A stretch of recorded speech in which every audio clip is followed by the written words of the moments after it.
Hello there. Port Waikato, your voting period has technically started now for the by-election. Now, of course, the by-election was kicked into gear after the ACT Party candidate passed away during the election process, and this is just an automatic way to make sure that anybody who's running for that seat doesn't have an unfair advantage or disadvantage. So the candidates that you've got running are all locked in and good to go. And that's pretty much where the good news ends, I guess, because you see, there are no left-leaning candidates at all in this electorate. Labour, Te Pāti Māori and the Greens have all decided against standing candidates. It's a massive funneling of resources that they don't feel is necessary for an electorate that's never not voted national. And that is a bit of a problem because no electorate is a monolith. There is always going to be a mix of people who are right-wing and left-wing within any voting area. And to be fair, left-wing voters, their only real option here is Anna Rippon, who's the Animal Justice Party candidate. They are a small party. This is their first election. They're a single-issue party that's about making sure that animals are taken care of and looked after under legislation in Parliament. And that's pretty much it. Everybody else that you've got running sits on the political spectrum between, centre-right to alt-right to, in some cases, alt-universe.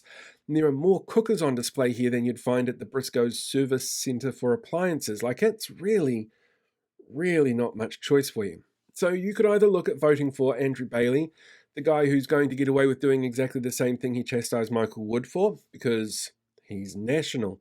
Or you could look at somebody like Scotty Bright, who's Democracy NZ. Now, Scotty is part of Groundswell, and Groundswell say they don't have a conspiracy theorist problem, but conspiracy theorists love them, and Scotty is no exception. He thinks he'd be perfect for making laws because he believes something like this on Facebook is legally binding. You've got somebody like Casey Costello for New Zealand First. She's the number 3 on the list, and in campaign meetings for the by-election, she's been talking about the strong, decent policies that they've got, like bathroom police to guard genitals and to make sure that you never use the word Aotearoa when describing the country in any sort of official capacity. You've got somebody like Gordon Dixon, who seems to pop up regularly in a by-election. He's like a serial candidate which has next to no information online.